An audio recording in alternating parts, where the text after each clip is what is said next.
Bienvenidos a esta exploración sonora.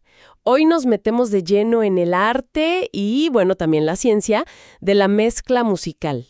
Vamos a usar como guía algunas ideas de Sound Advice on Mixing. La misión de hoy es tratar de entender qué diferencia una mezcla que está bien, digamos, de una que realmente impacta, que te llega. Es ese momento donde, bueno, donde todo cobra vida. O se pierde, ¿no?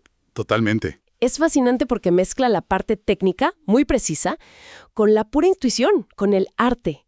Exacto. Y es que mezclar no es solo mover perillas de volumen, ¿cierto? Implica pensar en el arreglo completo, cómo interactúan los instrumentos, incluso la afinación, el tempo. Claro. Una buena mezcla puede hacer brillar algo grabado de forma sencilla, pero una mala, te puede hundir temazos bien grabados. Sí, sin duda. Requiere tiempo, eso sí. Puede ser desde un par de horas por canción en un home studio hasta, bueno, días enteros en estudios profesionales. Depende mucho de la complejidad.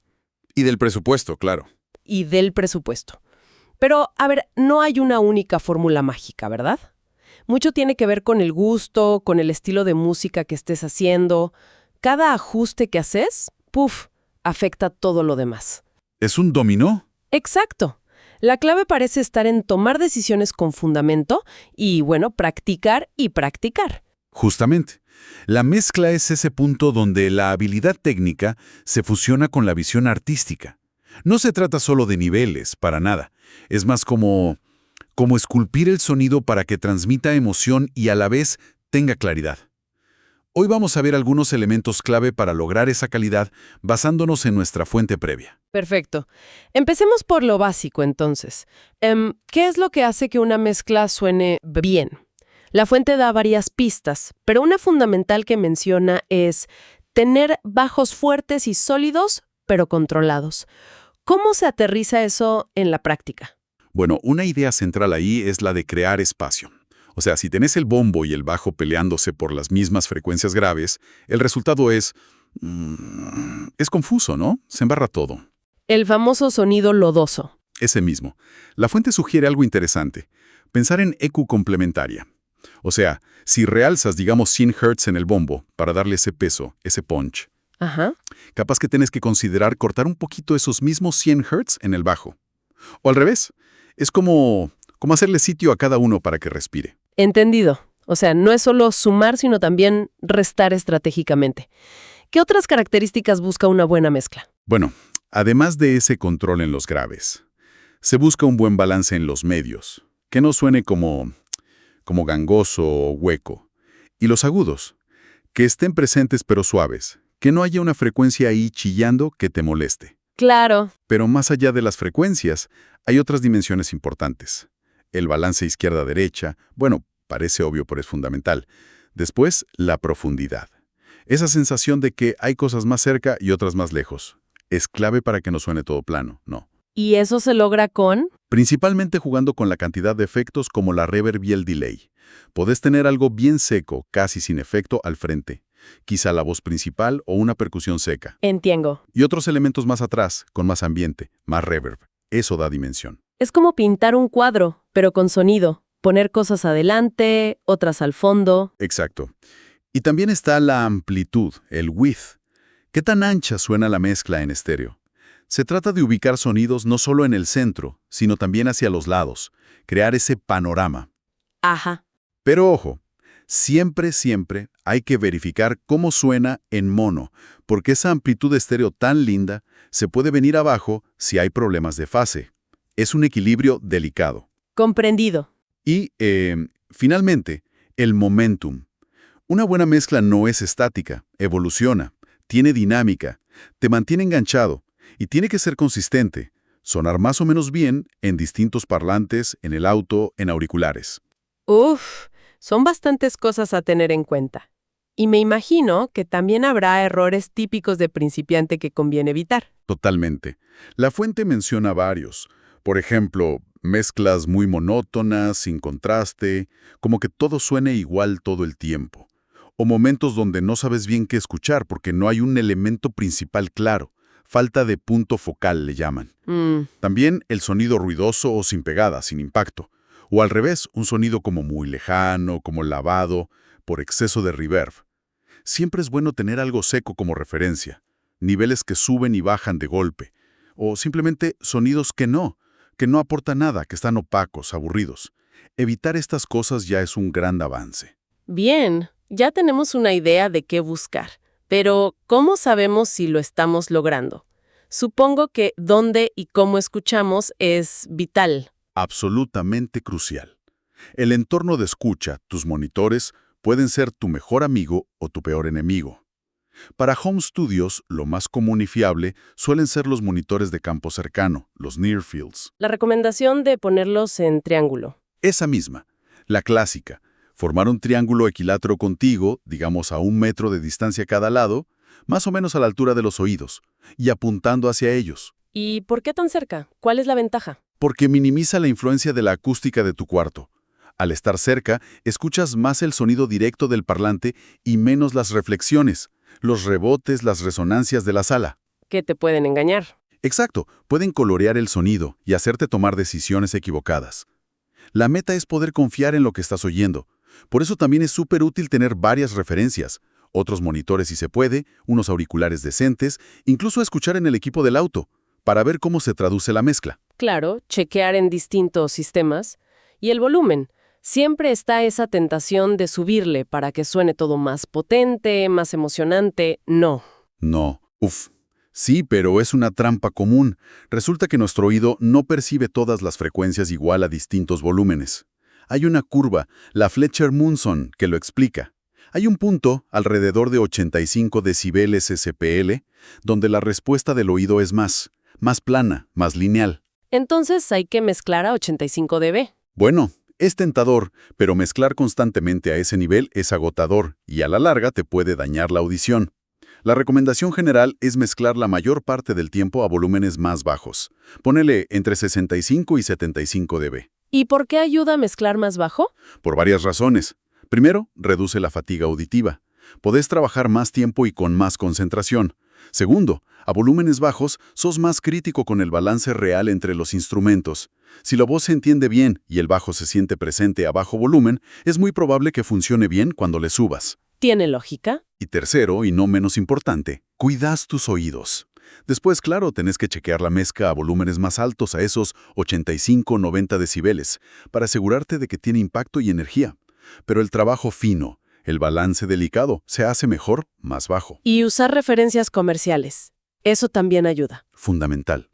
Tener a mano grabaciones que te gustan y que sonan bien, del mismo estilo musical si es posible, y comparar constantemente. Te ayuda a mantener la perspectiva, a no perderte en los detalles y asegurarte de que estás en el camino correcto en cuanto a balance tonal, volumen general, etc. Ok, entonces, entorno controlado, volumen consciente, referencias a mano. Hablemos ahora de ubicar los sonidos en ese escenario tridimensional que mencionabas. El paneo izquierda-derecha es lo básico. Pero, ¿cómo creamos esa sensación de amplitud y profundidad de forma más creativa? Bueno, acá entra lo que la fuente llama el enfoque esférico. Pensar el sonido no solo en izquierda-derecha, sino también en cercano-lejano. Para la amplitud, más allá de panear simplemente un sonido a un lado, Sí. se pueden usar delays muy cortos. Una técnica clásica es duplicar una pista mono, como una guitarra, panear el sonido original a un lado y la copia, con un delay de menos de 35 milisegundos, ponele, al lado opuesto. Ah, mira vos. ¿Y eso qué logra? Crea una sensación de anchura estéreo muy efectiva a partir de una fuente mono. Hace que suene más grande, más envolvente. Suena bien. ¿Alguna precaución al usar esa técnica? Sí, varias. Primero está el efecto Haas. Nuestro oído tiende a localizar el sonido basándose en cuál llega primero. Así que el sonido original, el que no tiene delay, se va a percibir como un poquito más fuerte, aunque los dos tengan el mismo nivel en la mezcla. O sea que hay que compensar. Exacto. A menudo tenés que subirle un poquito el nivel al canal con delay para que el balance percibido sea parejo. Segundo, y esto es crucial, la compatibilidad mono. Siempre hay que chequear cómo suena en mono. ¿Por qué? Porque los delays muy cortos, sobre todo si paneas los canales muy abiertos, hard panning, pueden causar cancelaciones de fase. En mono, esas cancelaciones pueden hacer que el instrumento suene raro, con menos cuerpo, o incluso que casi desaparezca. ¡Qué peligro! Sí, es un compromiso constante entre buscar una imagen estéreo súper amplia y asegurar que la mezcla se traduzca bien a sistemas mono, como algunos celulares, radios viejas o sistemas de sonido en lugares públicos.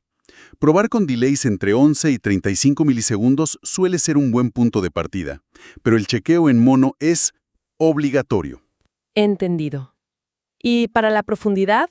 Para crear esa sensación de cerca lejos. Ahí la clave principal son la reverb y los delays más largos.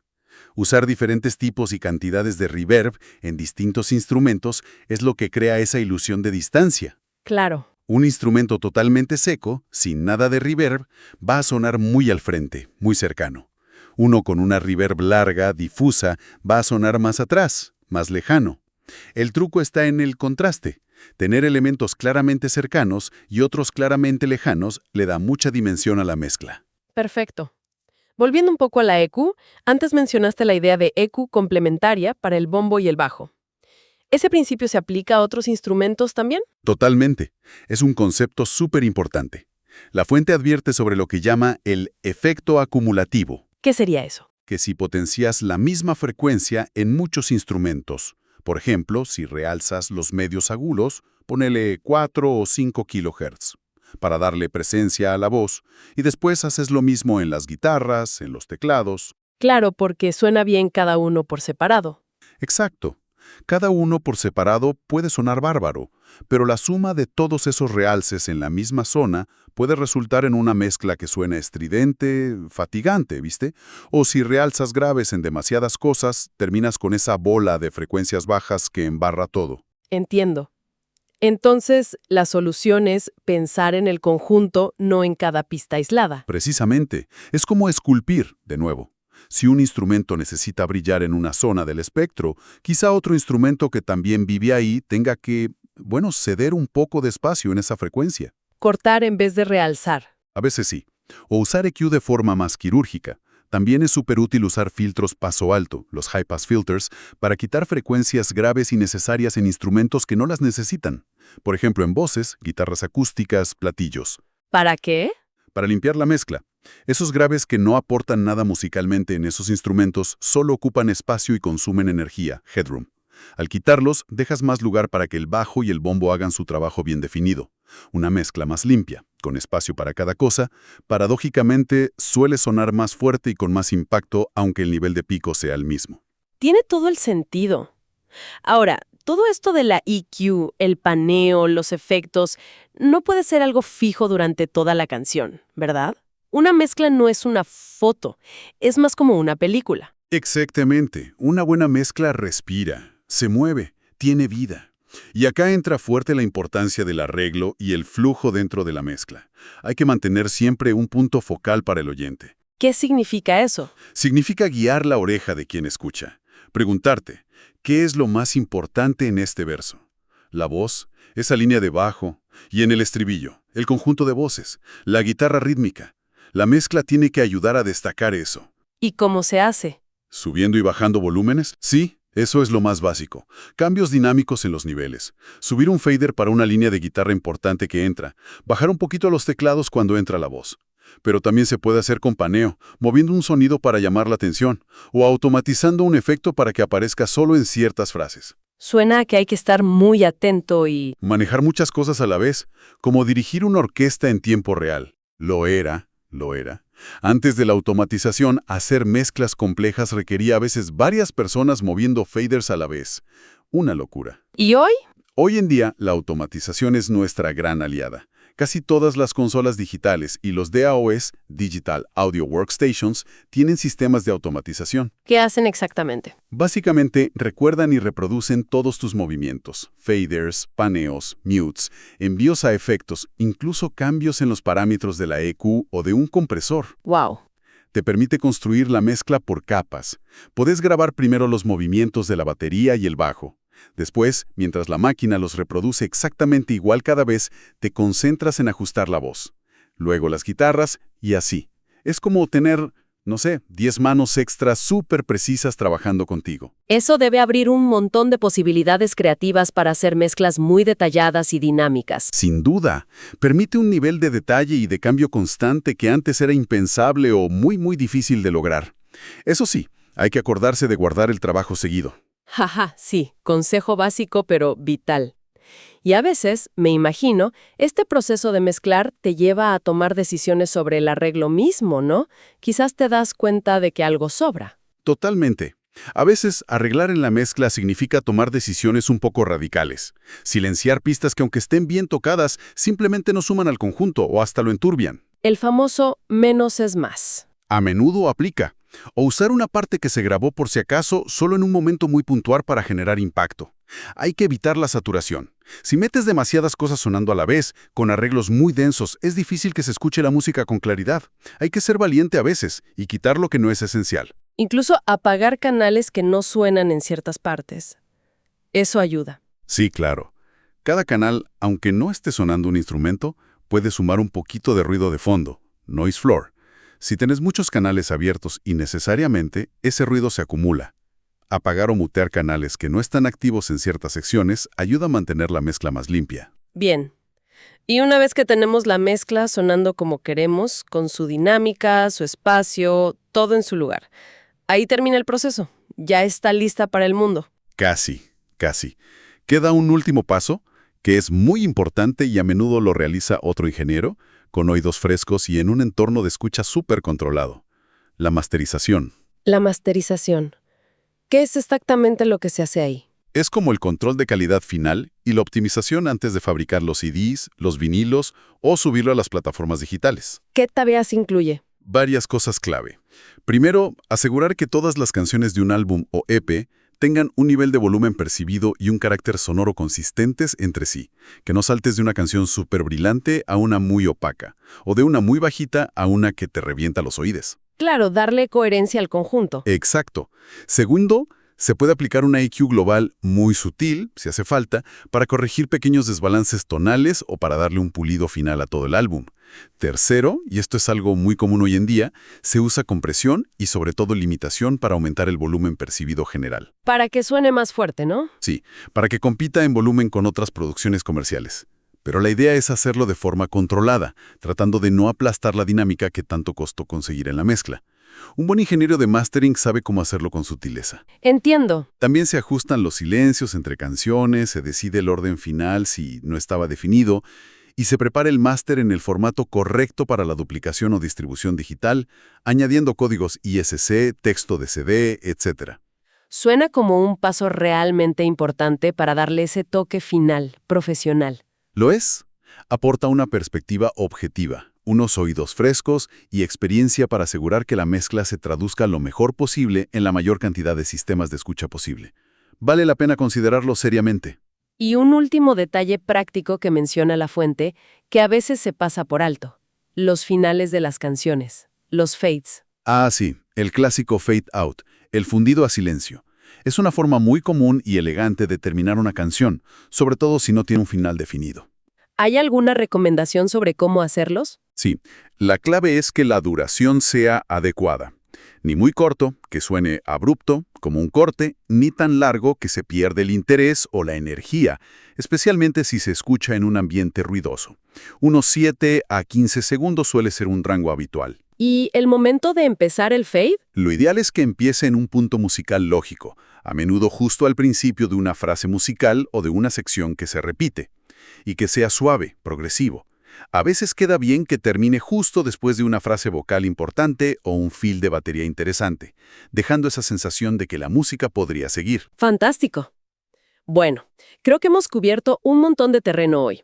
Desde la importancia crítica de cómo y dónde escuchamos, hasta cómo crear espacio y claridad con herramientas como la EQ y el paneo inteligente. Pasando por la necesidad de dinámica, de flujo en la mezcla usando automatización y el rol final de la masterización. Queda clarísimo que mezclar es un arte complejo que combina el conocimiento técnico con una sensibilidad musical muy grande. Exactamente.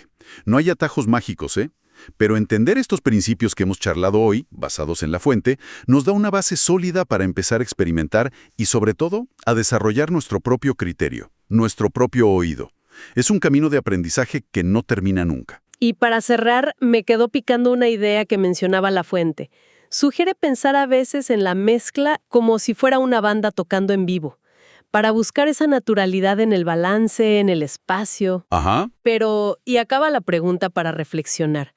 ¿Qué pasa si la música que estamos mezclando busca precisamente lo contrario?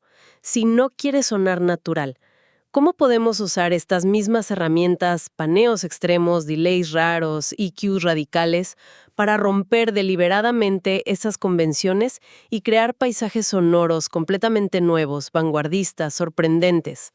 Esa es una excelente pregunta para seguir explorando. Las reglas, bueno, están para entenderlas. Y a veces, para romperlas con intención. El límite, al final, lo pone la creatividad de cada uno. Definitivamente, mucho material para pensar. Gracias por acompañarnos en esta inmersión sonora. Hasta la próxima.